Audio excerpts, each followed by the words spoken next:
دین کے اعمال میں سے بہت محتم بشان عمل نماز ہے۔ یہ ایک ہدیہ اور تحفہ ہے جو رب کریم کی طرف سے اللہ رب العزت نے اپنے حبیب صلی اللہ علیہ وسلم کو عطا کیا۔ باقی جتنے اعمال ہیں وہ سارے اس دنیا میں ملے۔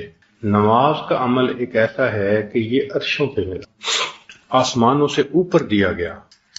صاف ظاہر ہے کہ جب کوئی مہمان گھر آتا ہے تو انسان اس وقت اس کو بیسٹ تحفہ، اس لیے نبی شام نے فرمایا الصلاۃ معراج المؤمن، کہ نماز مومن کا معراج۔ امام ربانی مجدد ثانی رحمۃ اللہ علیہ نے اپنے مکتوبات میں نماز کی اہمیت کے اوپر بہت زور دیا۔ آج آپ اس کی اہمیت سے متعلق باتیں سنیں گے تو ریئلائز کریں گے کہ ہمارے اندر اتنی اہمیت پہلے نہیں تھی۔ تو نماز میں ایک تو ہے ظاہری طور پر اہتمام کرنا، وضو میں نماز کی ادائیگی، اس بارے میں سن لیجئے۔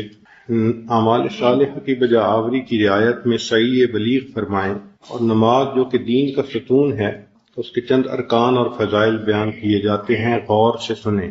اول، کامل وضو کرنے کے سوا چارہ نہیں۔ ہر عضو کو 3 بار اہتمام و کمال دھونا چاہیے تاکہ سنت کے طریقے پر وضو ادا ہو۔ یعنی نماز کا اہتمام وضو سے شروع ہوتا ہے۔ جو چاہے کہ میں نماز اچھے طریقے سے ادا کروں تو اس کا سٹارٹ پوائنٹ کہاں سے ہوگا؟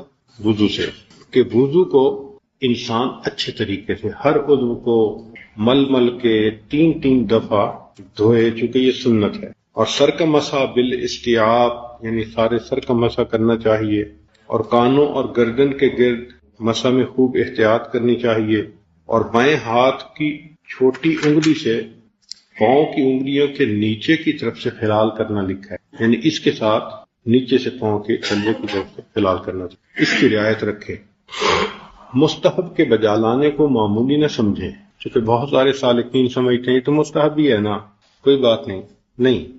فرماتے ہیں کہ مستحب کے بجا لانے کو معمولی نہ سمجھیں، مستحب حق جل و علا کے نزدیک پسندیدہ اور محبوب عمل ہے۔ تو مستحب کی یہی فضیلت کافی ہے کہ وہ اللہ کو پسندیدہ ہے۔ اگر تمام دنیا کے عوض اللہ تعالیٰ کا ایک پسندیدہ اور محبوب فعل معلوم ہو جائے اور اس کے مطابق عمل میسر ہو جائے تو غنیمت، یعنی ساری دنیا قیمت میں دینی پڑے اور اس قیمت کے بدلے پتہ چلے کہ یہ عمل اللہ کو محبوب ہے، اور پھر وہ کرنے کی سعادت بھی مل جائے تو یہ سودا سستا ہے۔ اور ہمیں تو کچھ دیے بغیر پہلے ہی نبی علیہ السلام نے بتلا دیا کہ بھئی یہ عمل اللہ کو پسند ہے تو اس لیے کرنا چاہیے۔ اس کا بعین ہی یہی حکم ہے کہ کوئی چند خزف ریزوں یعنی ٹھیکروں سے نفیس جواہر خرید لے اور بے فائدہ جماد یعنی پتھر سے روح کو حاصل، یعنی کوئی بندہ چند پتھر دے کے کسی بندے کو خریدے تو کتنا سستا سودا ہے۔ جماد چند دادم جاں خریدم بحمد اللہ کے ارزاں خرید، اللہ کی تعریف کہ میں نے بہت سستا سودا کیا ہے۔ تو مستحب کی اہمیت بتا رہے ہیں کہ اس کو آپ لائٹ نہ لیں کہ جی مستحب بھی ہے نا، نہیں۔ مستحب کا معنی ہے ایک ایسا عمل جس کو اللہ نے پسند فرمایا۔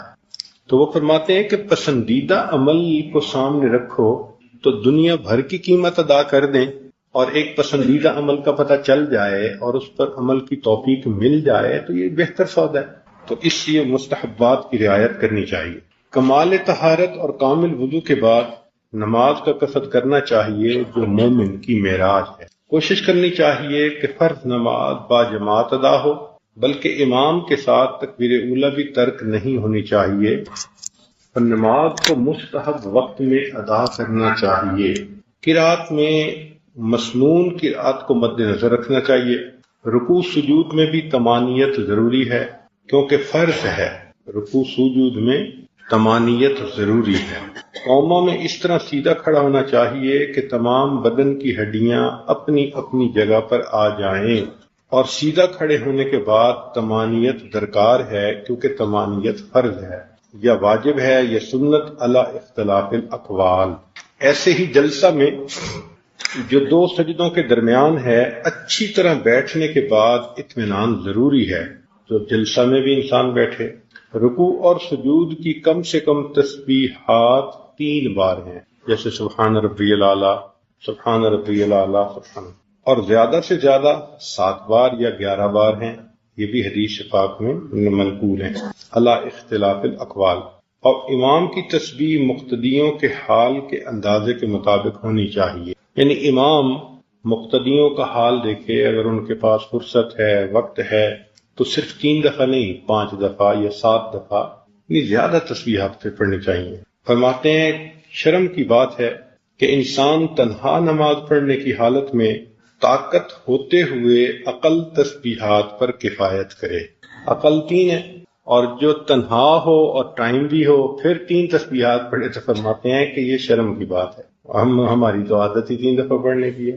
میں نے اپنی زندگی میں الحمدللہ ایک ایسے بزرگ کے پاس نماز ادا کی کہ جن کی پوری زندگی کا معمول رکوع سجود کی تسبیحات کے بارے میں 21 مرتبہ تھا، ہر سجدے میں 21 مرتبہ پڑھتے تھے، یہ عادت تھی پڑھنے والے، 21 دفعہ پڑھتے ہیں۔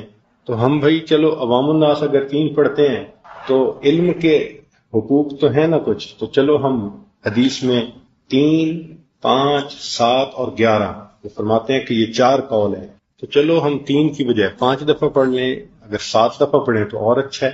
تو انفرادی نماز میں تسبیحات زیادہ پڑھنے کی کوشش کرنی چاہیے، 3 سے زیادہ۔ اللہ تعالیٰ کو شو کرنا ہوتا ہے نا، محبت دکھانی ہوتی ہے۔ دیکھیں نا دنیا میں بھی ہر محبوب چاہتا ہے کہ محب اپنی محبت کا اظہار کرے، تو ہمیں اگر اللہ تعالیٰ سے محبت ہے تو 3 تو ساری دنیا پڑھتی ہے، 3 ہم نے پڑھ لیا تو کیا تیر مارا۔ تو اگر اللہ تعالیٰ سے محبت ظاہر کرنی ہے تو چلو 3 کی بجائے 5 سے ہی یا 7 سے ہی، تو کچھ نہ کچھ تسبیحات زیادہ پڑھنی چاہیے۔ شرم کی بات ہے کہ انسان تنہا نماز پڑھنے کی حالت میں طاقت ہوتے ہوئے اقل تسبیحات پر کفایت کرے، اگر زیادہ نہ ہو سکے تو 5 یا 7 بار تو کہے۔ اور سجدہ کرتے وقت اول وہ اعضاء زمین پر رکھے جو زمین کے نزدیک ہیں، پس اول دونوں زانو زمین پر رکھے، پھر دونوں ہاتھ، پھر ناک، پھر پیشانی۔ زانو اور ہاتھ زمین پر رکھتے ہوئے دائیں طرف سے ابتدا کرے، یعنی ہاتھ بھی جب رکھنے ہیں تو کوشش یہ ہو کہ دایاں ہاتھ پڑے، اس کے ساتھ پھر بایاں ہاتھ بھی پڑ جائے۔ اور سر اٹھاتے وقت اول ان اعضاء کو اٹھانا چاہیے جو آسمان سے نزدیک ہیں، پس پہلے پیشانی اٹھانی چاہیے، یعنی جس ترتیب سے رکھے تھے پھر الٹ ترتیب سے اس کو واپس لانا چاہیے۔ قیام کے وقت اپنی نظر کو سجدہ کی جگہ پر، یعنی جب قیام ہے، کھڑے ہیں، تو نظر سجدہ کی جگہ پر رہے۔ رکوع کے وقت اپنے پاؤں پر، سجدے میں ناک کی نوک پر، اور جلسہ کے وقت اپنے دونوں ہاتھوں پر یا اپنی گود کی طرف نظر رکھنی چاہیے۔ فرماتے ہیں جب نظر پراگندہ ہونے سے روک لی جائے اور مذکورہ جگہوں پر جما لی جائے تو سمجھ لینا چاہیے کہ نماز بجمعیت اور حضور دل کے ساتھ میسر ہو گئی اور خشوع کے ساتھ ادا ہو گئی۔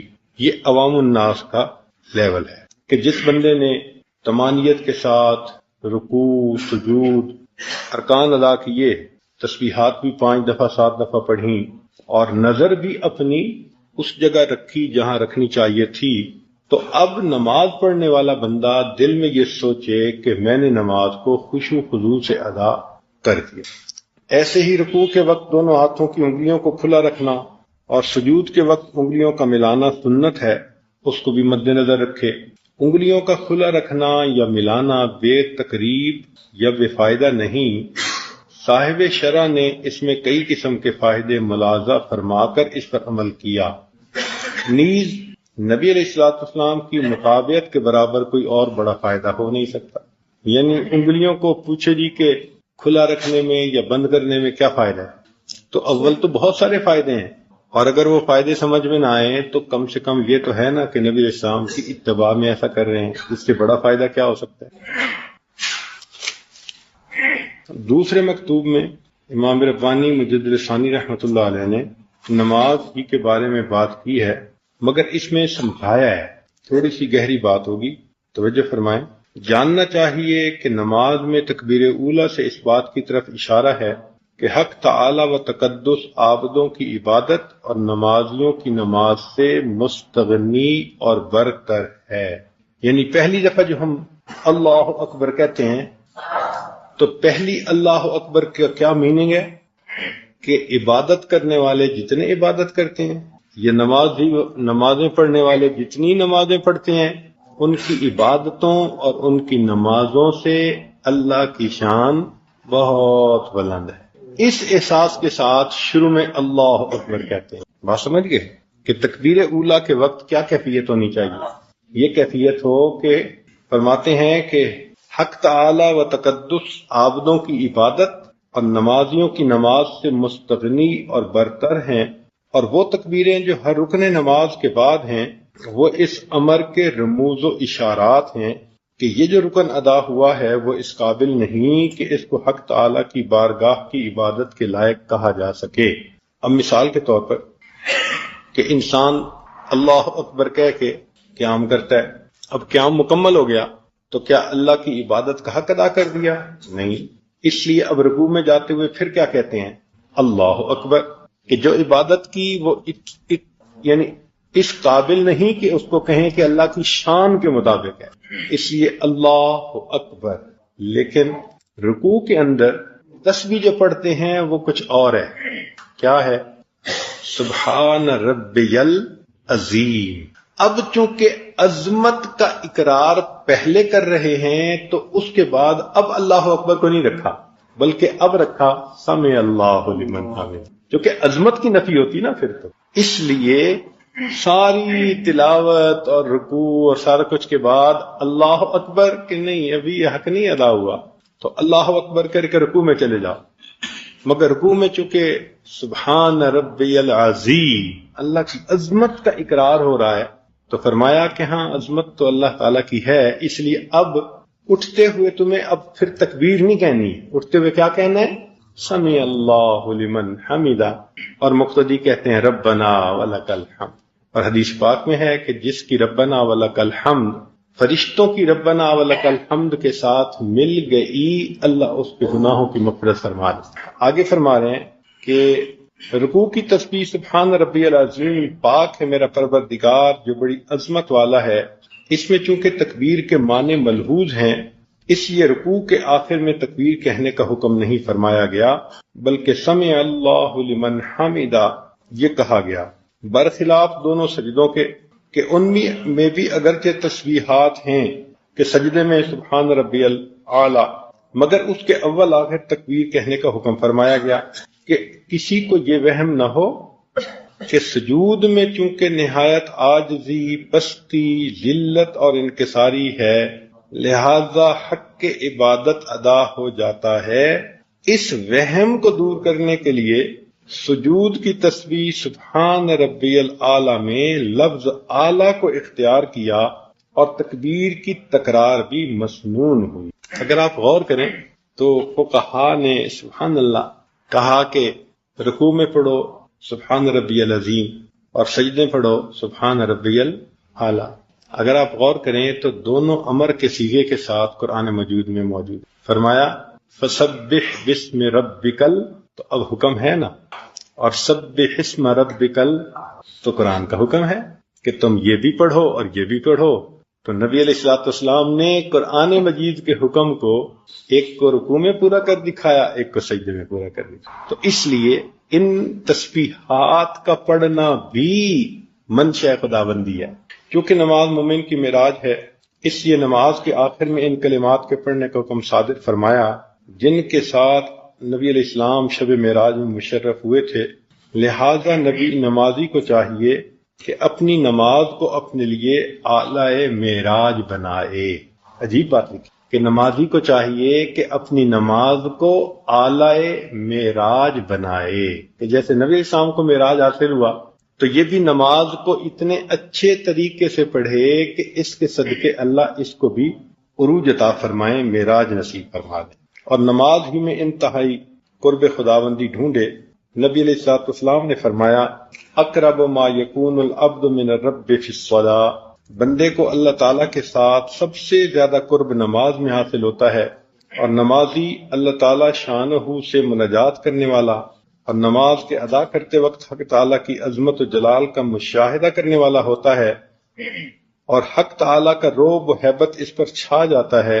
اس لیے اس کی تسلی کے واسطے نماز کو 2 سلاموں پر ختم کرنے کا امر فرمایا کہ چونکہ انسان تسبیحات بھی کہتا ہے تو اللہ کی عظمت دل پہ آتی ہے، اور اتحیات میں جب وہ کلمات پڑھتا ہے کہ جو گفتگو ہوئی تھی اللہ اور اس کے پیارے حبیب صلی اللہ علیہ وسلم کے درمیان، تو فرماتے ہیں کہ ان کلمات کو پڑھنے کی وجہ سے بندے کے اوپر ایک ہیبت کا مقام طاری ہو جاتا ہے۔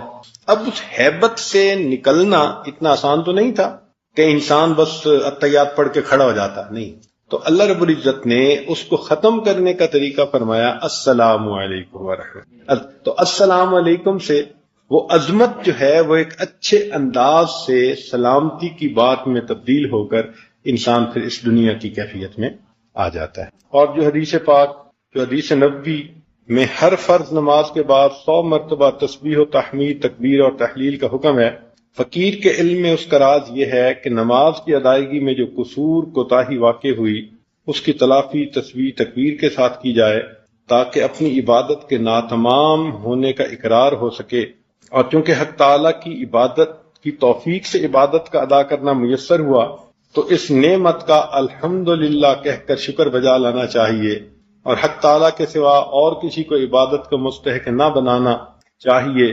اس لیے پھر اللہ اکبر، یعنی سبحان اللہ اور الحمدللہ اور اللہ اکبر، یہ 3 تسبیحات ہیں نا، تو وہ فرماتے ہیں کہ سبحان اللہ تو ہے کہ اللہ جو اس میں کمی کوتاہی رہ گئی اس کو معاف کر دیجیے اور قبول کر لیجیے، تو سبحان اللہ تو اس لیے پڑھتے ہیں، اور الحمدللہ اس لیے پڑھتے ہیں کہ اللہ رب العزت نے نماز کی ادائیگی کی توفیق عطا فرمائی، اور پھر اللہ اکبر اللہ کی عظمت کو بیان کرتے ہیں کہ جو ہم نے عبادت کی اللہ آپ کی عظمت اس سے بھی زیادہ بلند ہے۔ حضرت مجدد ثانی رحمۃ اللہ ایک جگہ لکھتے ہیں کہ ہم جو نمازیں پڑھتے ہیں یہ ساری کی ساری نمازیں اللہ تعالیٰ کی عظمت کے پردوں سے نیچے رہ جاتی ہیں۔ وَهُوَ سُبْحَانَهُ وَتَعَالَى وَرَاءُ الْوَرَى ثُمَّ وَرَاءُ الْوَرَى ثُمَّ وَرَاءُ الْوَرَى، وہ پروردگار اس سے بھی بلند ہے، وہ اس سے بھی بلند ہے، وہ اس سے بھی بلند، یعنی جتنا ہم اللہ کی عظمت کے بارے میں سوچ سکتے ہیں اللہ اس سے بھی بلند ہے، وہم و خیال سے ہی بلند ہے۔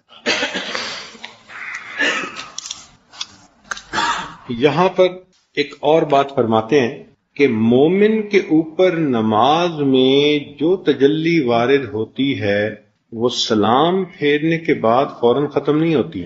فرماتے ہیں اس میں شبہ بخالت ہے کہ جب تک تم نماز کے کلمے پڑھ رہے ہو تو ہم چہرہ دکھا رہے ہیں، اور تم نے سلام کیا تو ہم نے پردہ ڈال لیا۔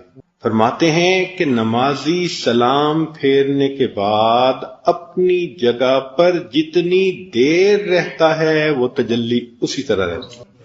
اب ذرا سنیے کیا فرماتے ہیں۔ آپ نے لکھا ہے کہ اکثر اوقات بنسبت یہ نسبت نماز میں وارد ہوتی ہے، یعنی یہ جو یادداشت کی نسبت ہے اس کا غلبہ نماز میں ہوتا ہے، خاص طور پر اس فرض نماز میں جو کہ جماعت سے ادا کرتا ہے، اور نماز سے فارغ ہونے کے بعد جب تک نماز کی جگہ میں پابند بیٹھا رہتا ہے وہ حالت بھی بدستور باقی رہتی ہے، اس کے بعد پوشیدہ ہو جاتی ہے۔ میرے مخدوم، نماز جو کہ مومن کی معراج ہے، اصل کے ظہور کا مقام اور حالت معراجیہ کا نمونہ ہے۔ حدیث الساجد یسجد علی قدمی اللہ، سجدہ کرنے والا اللہ تعالیٰ کے قدموں پہ سجدہ کر رہا ہوتا ہے، پس اس کی طلب و شوق کرنا چاہیے۔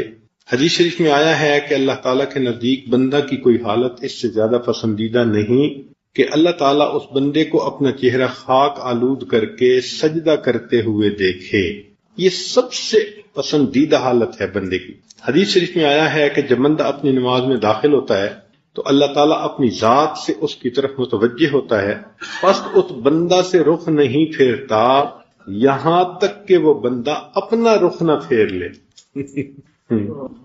اللہ تعالیٰ اپنا رخ نہیں پھیرتے جب تک کہ بندہ اپنا رخ نہ پھیر لے۔ اللہ اکبر۔ اور ہم چونکہ ان معارف سے واقف نہیں ہیں تو ہمارا حال ہے کہ بس گھر سے آئے ابھی 3 منٹ ہیں اور جوتوں کی جگہ پر کھڑے ہو گئے، تو جوتوں میں کھڑے ہو کے گھڑی بھی دیکھتے ہیں کہ یہ بھی 3 منٹ ہیں، اور وہیں حالات حاضرہ کی باتیں اور کارگزاریاں اور اس طرح کی باتیں۔ مسجد میں نماز کے وقت سے پہلے داخل ہونے والی عادت ختم ہوتی جا رہی ہے. یہ ایک سنت ہے کہ انسان نماز کے انتظار میں بیٹھے. یہ سنت پر عمل آج بہت کم ہو گیا ہے. تو یہ بات ذہن میں رکھیں کہ مومن کو چاہیے، سالک کو چاہیے کہ وقت سے پہلے صف میں مصلی کی جگہ پر آ کر بیٹھنے کی عادت ڈالے. وقت سے پہلے مصلی پہ آ کے بیٹھنے کی. دیکھیں جب کسی سخی کے دروازے سے کچھ ملنا ہوتا ہے نا تو فقیر کوشش کرتے ہیں کہ میں سب سے پہلے جا کے بیٹھوں، کیونکہ سب سے پہلے جا کے بیٹھنے والا زیادہ اپنی احتیاط شو کر رہا ہوتا ہے. تو ہم بھی اگر مسجد میں کچھ وقت پہلے آ کے بیٹھیں تو ہم اپنی زیادہ احتیاط اللہ کے سامنے شو کریں گے. تو نماز سے پہلے آنا اور مسجد میں بیٹھنا یہ اللہ سے محبت کی علامت ہے. یہ نقطے کی ایک بات ہے، امید ہے اس پر ذرا غور کریں گے. نماز سے کچھ وقت پہلے، جماعت سے کچھ وقت پہلے، 5 منٹ 7 منٹ 10 منٹ جتنا وقت ہے، تو نماز سے کچھ وقت پہلے آ کر جگہ پر بیٹھنا یہ کس کی نشانی ہے؟ اللہ سے محبت کی نشانی ہے. اور نماز پڑھنے کے بعد کچھ دیر بیٹھ کر تسبیحات کرنا، دعا مانگنا اور کچھ دیر کے بعد جانا، یہ اس بات کی علامت ہے کہ اللہ مجھے آپ سے وحشت نہیں ہے. اللہ مجھے آپ سے، اور جو وحشت ہوتی ہے السلام علیکم ورحمۃ اللہ، السلام اور گئے. آج کل بہت ساری جگہوں پہ آپ یہی دیکھیں گے کہ امام صاحب نے جب اللہ اکبر کہی تو پیچھے ایک صف، اور امام نے سلام پھیرا تو ماشاء اللہ 4-5 صفیں. اس کا مطلب یہ کہ ایک صف والے تھے جنہوں نے یہ شو کیا کہ اللہ ہمیں آپ سے محبت ہے. چونکہ آپ سے ملاقات کا وقت ہے تو ہم پہلے آ کے بیٹھ رہے ہیں، ہم آپ سے محبت کرتے ہیں نا، تو اظہار محبت کر رہے ہیں. اور باقی جو 4 صفیں تھیں وہ عین موقع پہ آئے. اور پھر اس کے بعد ہوتا کیا ہے کہ جو مقتدی سلام پھیرتا جاتا ہے وہ بغیر کسی اور کلمہ کے پڑھے اٹھ کے چلنا شروع کر دے. ہم نے بہت سارے عرب ملکوں میں یہ عادت دیکھی. آپ جدہ میں دیکھیں، دبئی میں دیکھیں، جب امام شروع میں نماز پڑھے گا تو ایک صف. نماز پڑھنے والے ہیں کتنے ہیں؟ 5-6 صفوں کے برابر ہیں، مگر اللہ سے محبت کا اظہار کرنے والے کتنے پہلے آئے؟ ایک صف والے. اور باقی دوران نماز. اور نماز پڑھنے کے بعد پھر ذرا غور کریں کہ اب کون آیت الکرسی پڑھتا ہے، کون ادعیہ مسنونہ پڑھتے ہیں، تسبیحات فاطمہ پڑھتے ہیں، نماز کے بعد دعا مانگتے ہیں.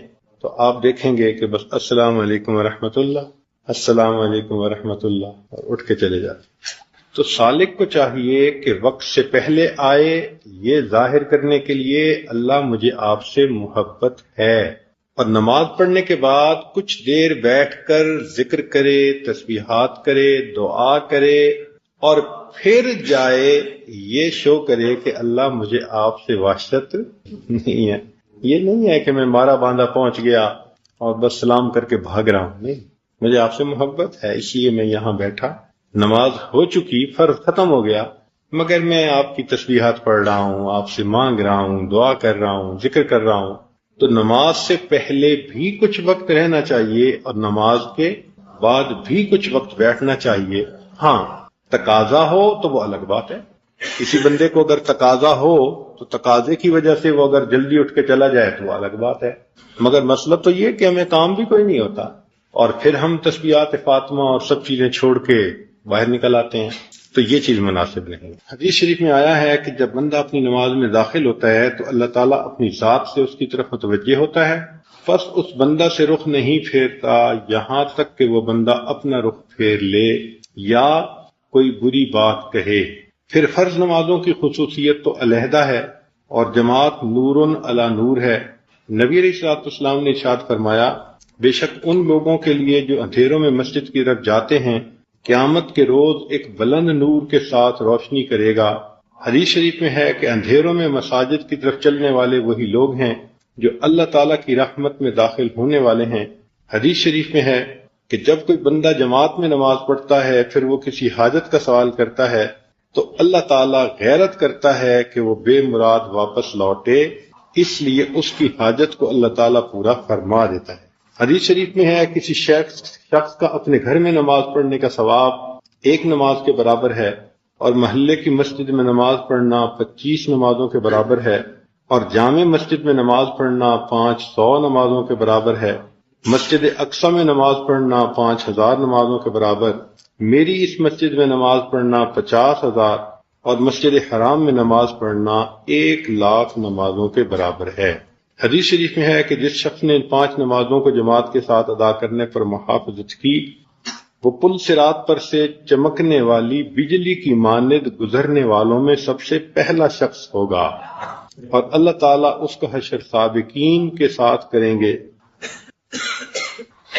حدیث شریف میں ہے کہ تم میں سے جو شخص وضو کرتا ہے پس اچھی طرح وضو کرتا ہے اور اس کو پوری طرح کرتا ہے، پھر وہ مسجد میں آتا ہے، اس کا مقصد نماز کے سوا اور کچھ نہیں ہوتا، تو اللہ تعالیٰ اس کو خوشخبری دیتا ہے جیسے کہ ان لوگوں کو جن کا کوئی آدمی گم ہو گیا ہو اپنے غائب کے آ جانے سے خوشی ہوتی ہے، ایسے نماز پڑھنے والے کے نماز پڑھنے پر اللہ تعالیٰ بندے سے اس طرح خوش ہو جاتے ہیں۔ اللہ تعالیٰ کے نزدیک بندے کی کوئی حالت اس سے زیادہ پسندیدہ نہیں کہ وہ اس کو سجدہ کرتے ہوئے دیکھے۔ حدیث شریف میں ہے کہ سجدہ کرنے والا اللہ تعالیٰ کے دونوں قدموں پر سجدہ کرتا ہے، پس بندے کو چاہیے کہ سجدہ کرے اور خوب رغبت سے کرے اور خوب دعا کرے۔ اب اگلی بات سنیے، نیز حدیث شریف میں ہے کہ بندہ سجدہ کرتا ہے تو اس کا سجود اس کی پیشانی کے نیچے کی زمین کو زمین کے 7 طبق تک پاک کر دیتا ہے، کہ نمازی جہاں سجدہ کرتا ہے تو جس جگہ اس کی پیشانی ٹکتی ہے اس کا سجدہ اس جگہ پر 7 زمینوں تک، 7 طبق تک جتنی زمین تھی اس کو وہ پاک کر دیتا ہے۔ فرماتے ہیں کہ انسان کے اوپر جتنی تجلیات، انوار، احوال نماز کے علاوہ وارد ہوتے ہیں وہ سب کے سب دوسرے درجے کی چیز ہیں، اور اصل درجے کی چیز وہ کیفیت ہے جو مومن کو نماز کی حالت میں نصیب ہوتی ہے۔ میرے مخدوم، نماز کو تجلیات و مشاہدات سے بہتر کہنا اس اعتبار سے ہے کہ یقین کامل سے معلوم ہو گیا ہے کہ مطلوب ان تجلیات و مشاہدات سے وراء الورا ہے، اس کے ساتھ گرفتاری زلال کے ساتھ گرفتاری ہے، پس شبہ مثال کے ساتھ گرفتاری جو کہ حقیقت میں غیر مطلوب ہے، اور تمام اشیاء کو مطلوب کا عین ہونے کا حکم لگانا شکر کی وجہ سے ہے۔ نماز ہی ہے جو مطلوب کی خبر دیتی ہے اور اس بے نشان کا کچھ نشان رکھتی ہے جو قرب کے اس نماز کی ادائیگی کے وقت ہوتا ہے، اس کے باہر حاصل نہیں ہوتا۔ حدیث نبوی میں آیا ہے کہ نماز میں اس حجاب کو جو کہ بندہ اور خدا کے درمیان ہے اٹھا دیا جاتا ہے، اس لیے اس کو معراج فرمایا ہے۔ پر جس قدر کوشش اس نماز کی تکمیل میں کی جائے، یہ اس نسبت کی تکمیل میں کوشش ہے کہ یہ تجلیات و مشاہدات جس کی گرد کو نہیں پہنچتے، یعنی یہ تجلیات و مشاہدات جو عام ہوتے ہیں یہ گرد راہ کو نہیں پہنچ سکتے جو قرب انسان کو نماز میں حاصل ہوتا ہے۔ اس نماز کا معاملہ کمال قرب نبوت کے ساتھ وابستہ ہے۔ وہ کہتے ہیں یہ قرب ولایت نہیں ہے، اس کا معاملہ کمالات نبوت سے متعلق ہے جو نماز کا معاملہ ہے، کہ اکثر ارباب ولایت کا ہاتھ اس بلند و بالا درخت سے نیچے رہ جاتا ہے۔ اس لیے کہتے ہیں کہ جو ولایت کے مقام کے لوگ ہوتے ہیں ان کو نماز کی بجائے ذکر میں زیادہ مزہ آتا ہے، اور حال احوال ان کو باقی اچھے لگتے ہیں۔ کیوں؟ اس لیے کہ نماز کے اندر کمالات نبوت کا تعلق تو کمالات ولایت والا بندہ، اس لیے بعض ایسے بھی لوگ تھے جو راستے سے بھٹک گئے اور انہوں نے کہا کہ ہمیں 5 وقت نماز پڑھنے کی کیا ضرورت ہے۔ کچھ لوگ ایسے بھی گزرے ہیں یا کئی علاقوں میں ہیں جو کہتے ہیں کہ تمہاری 5 مرتبہ ہماری ہر مرتبہ، کہ تم تو 5 مرتبہ یاد کرتے ہو اور ہم ہر وقت یاد کرتے ہیں، تو کہتے ہیں 5 نمازیں پڑھنے کی کیا ضرورت ہے، جب دل میں اللہ آ گیا تو 5 نمازوں کی کیا ضرورت ہے۔ تو ایسے بھی گمراہ لوگ ہیں، تو اس لیے وہ اس کو کلیئر کر رہے ہیں کہ جو قرب، جو تجلیات، جو چیزیں نماز میں ہوتی ہیں غیر نماز میں اس کی گرد بھی نصیب نہیں ہو سکتی۔ اکثر ارباب ولایت کا ہاتھ اس بلند و بالا درخت سے کوتا ہے، انہیں تمام ورق پلٹ دینا چاہیے تاکہ معاملہ اس سے اس تک پہنچ جائے، اور اس کا قرب جدا ہے اور اس کے علوم اور اسرار علیحدہ ہیں۔ اس قرب نبوت تک پہنچنے کا راستہ اس راستے کے ساتھ مناسبت نہیں رکھتا، وہ ایک شاہراہ ہے کہ انبیاء علیہ السلام اور ان کے اصحاب اور نیز اس امت کے خال خال افراد کس راستے سے مطلوب تک پہنچے ہیں۔ فرماتے ہیں کہ نماز ایک دل ربا معشوق ہے، گویا اس کی صورت زیبا کو عالم مجاز میں ان مخصوص ارکان کے ساتھ دکھایا گیا ہے، اور اس کی خوبصورتی کی اداؤں کو اس خشوع و آداب کے ساتھ ظاہر کیا گیا ہے۔ جو شخص کے اس صورت کے ساتھ گرفتار اور فریفتہ نہ ہو، وہ ان ارکان کی حقیقت کو کیا پائے گا، اور جو شخص کے ان اداؤں کا والا اور شیفتہ نہ ہو جائے، وہ اس خشوع و طمانیت کا کیا ادراک کرے گا۔ مختصر یہ کہ اس کی لطافتیں اس سے کہیں زیادہ بلند ہیں کہ اس فضول گو کی زبان پر جاری ہوں، اور اس کی خوبیاں اس سے بہت برتر ہیں کہ اس بلحوث کا قلم اس کی ترجمانی کا خیال کرے۔ لیکن اس دولت عظمیٰ کے اہل حضرات کے پاکیزہ انفاس سے بہت امیدیں اور ان کی محبت و خدمت کی برکت سے بہت بشارتیں رکھتا ہوں۔ یہاں پر ایک اور بات لکھتے ہیں جو واقعی بہت عجیب معرفت ہے، امید ہے کہ آپ اس کو بہت توجہ کے ساتھ سنیں گے۔ یہ بات متحقق ہو گئی ہے کہ وہ کیفیت جو نماز کی ادائیگی میں میسر ہوتی ہے وہ ان تمام حالات سے بلند و بالا ہے جو نماز کے علاوہ حاصل ہوتے ہیں، کیونکہ وہ بیرون نماز والے حالات دائرہ ظلال سے باہر نہیں نکلتے، خواہ وہ کتنے ہی بلند ہوں، اور یہ حالت نماز اصل سے حصہ رکھتی ہے۔ تو امام ربانی مجلس فرماتے ہیں کہ نماز کے علاوہ جتنے ہمیں احوال، کیفیات، تجلیات، مشاہدات ہوتے ہیں وہ ظلال سے تعلق رکھتے ہیں، اور نماز کے اندر کی جو کیفیت ہے وہ اصل سے تعلق رکھتی ہے۔ جیسے ایک انسان اور ایک انسان کا سایہ، تو انسان اصل ہے اور سایہ اس کا ظل ہے۔ اسی طرح نماز کے علاوہ جو کیفیتیں ملتی ہیں وہ ظل ہیں، ان کا تعلق ظلال سے ہے، اور نماز کے اندر جو کیفیت ملتی ہے اس کا تعلق اصل کے ساتھ ہے۔ یہ متحقق ہو گئی ہے کہ وہ حالت جو نماز کی ادائیگی میں میسر ہوتی ہے وہ ان تمام حالات سے بلند و بالا ہے جو نماز کے علاوہ حاصل ہوتے ہیں، کیونکہ وہ بیرون نماز والے حالات دائرہ ذل سے باہر نہیں نکلتے، خواہ کتنے بلند ہوں، اور یہ حالت نماز اصل سے حصہ رکھتی ہے۔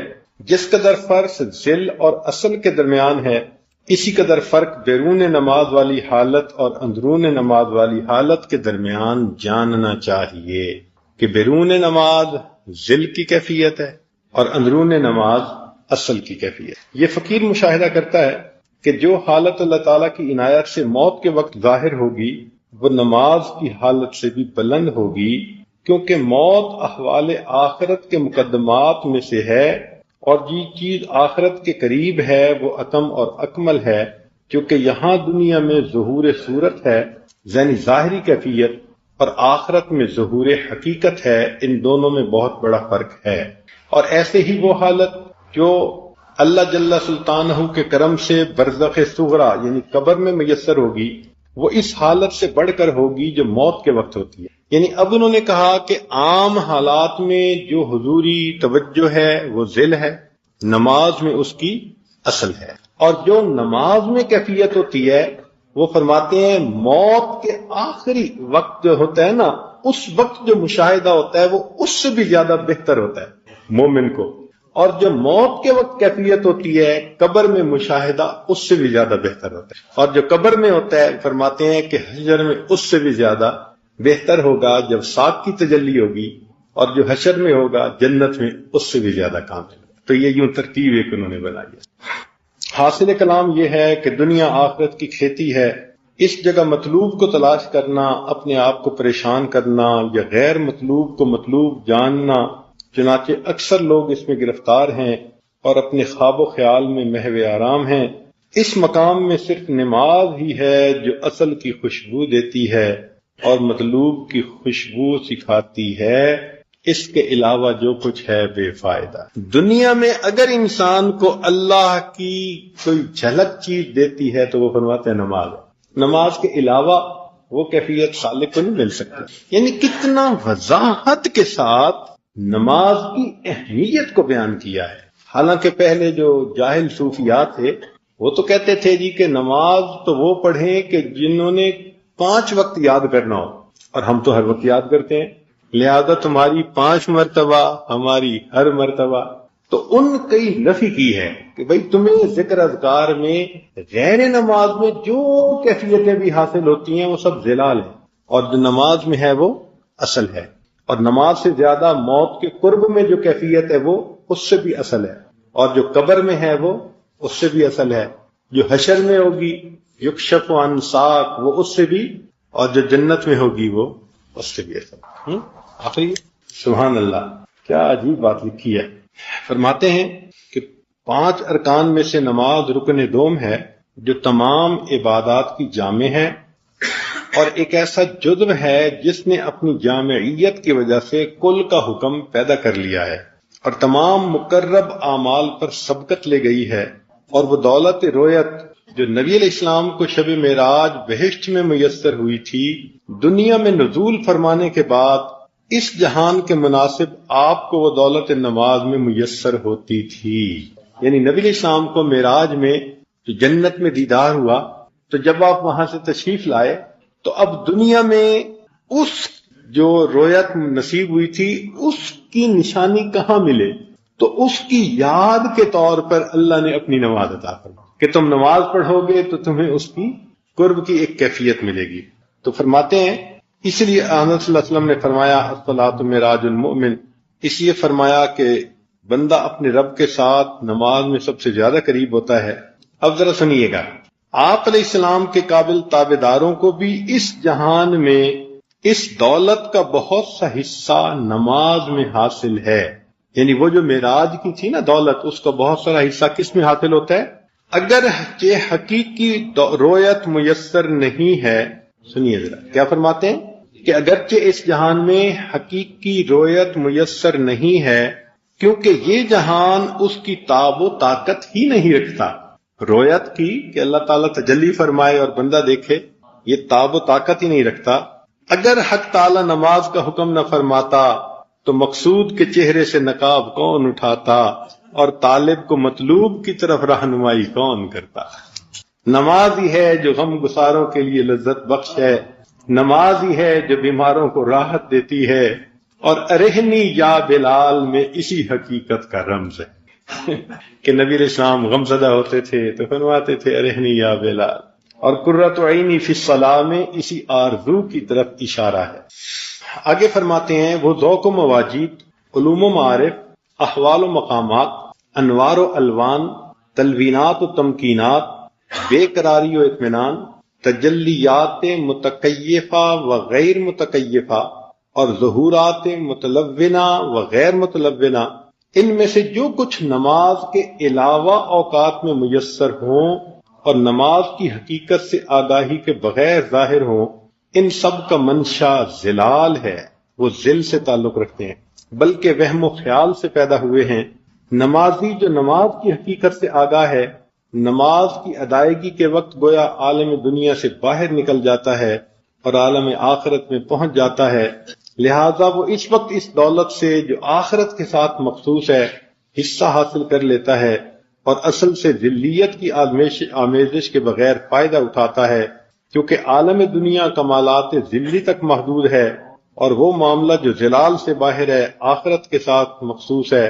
پس معراج سے چارہ نہ ہوگا، اور وہ مومنوں کے حق میں نماز ہے، اور یہ دولت اس امت کے ساتھ مخصوص ہے جو اپنے پیغمبر اسلام کی مطابعت کے سبب جو شب معراج میں دنیا سے آخرت میں تشریف لے گئے اور بہشت میں پہنچ کر اللہ تعالیٰ کی رویت کی دولت سے مشرف ہوئے. لہذا یہ امت بھی اس کمال کے ساتھ مشرف اور اس سعادت سے فیض یاب ہوئی. اللہ نے اپنے حبیب صلی اللہ علیہ وسلم کو جو وہ نعمت دی تھی، تو وہ نعمت کا کچھ حصہ اللہ نے امت کو نماز کی کیفیت میں عطا فرما دیا. اس گروہ میں سے بعض لوگ جن کو نماز کی حقیقت سے آگاہی حاصل نہیں ہوئی، یعنی صوفیاء میں سے کچھ ایسے بھی لوگ جو نماز کی کیفیت سے آگاہ نہیں اور اس کے مخصوص کمالات پر اطلاع نہیں بخشی گئی، انہوں نے اپنے امراض کا علاج دوسرے امور میں تلاش کیا اور اپنی مرادوں کا حاصل دوسری چیزوں پر وابستہ جانا. بلکہ ان میں سے ایک گروہ نے نماز کو بے فائدہ سمجھ کر وصول اللہ کی بنیاد نماز کے علاوہ اور عبادات پر رکھی.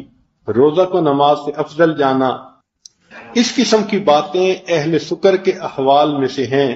ایسی باتیں حقیقت نماز سے عدم آگاہی اور بے خبری کی وجہ سے ہیں، بلکہ اس طائفہ صوفیاء کی ایک کثیر جماعت نے اپنے اضطراب و بے قراری کی تسکین کو سماع و نغمہ اور وجد و تواجد میں تلاش کیا، اور اپنے مطلوب کو نغمہ کے پردوں میں مطالعہ کیا، اور رقص و رقاصی کو اپنا مسلک بنا لیا، حالانکہ انہوں نے سنا ہوگا ما جعل اللہ فی الحرام شفا، اللہ نے حرام چیز میں شفا نہیں رکھی۔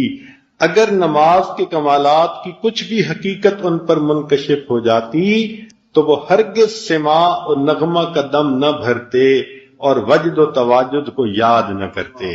سبحان اللہ، کیا عجیب بات کہی کہ اگر وہ حضرات نماز کے کمالات سے واقف ہو جاتے تو پھر شعر و اشعار اور ان چیزوں کے پیچھے لگ کر اطمینان ڈھونڈنے کی بجائے نماز میں اس اطمینان کو حاصل کرتے۔ اللہ اکبر۔ اللہ رب العزت ہمیں نماز کی حضوری عطا فرمائے۔ اور ہے یہاں پر کسی سالک نے خط لکھا ہے کہ بعض نمازوں میں ایسی حالت پیش آتی ہے کہ گویا فقیر اللہ رب العزت سے اس طرح کلام کرتا ہے کہ کوئی حجاب و پردہ درمیان میں نہیں رہا، اور مست و بے خود ہو جاتا ہے، حتیٰ کہ نماز کو بھول جاتا ہے، اور نظر حیرت سے اپنے آپ کو اور اپنے غیر کو نور کے بغیر نہیں دیکھتا۔ اسی اثناء میں خود پر قابو پا کر ہوش میں آ جاتا ہے، اچانک رقت و عاجزی غالب آ جاتی ہے، اور یہی حالت قرآن مجید کی تلاوت اور دوسری عبادات میں پیش آتی ہے۔ یہ اس نے سوال پوچھا تھا۔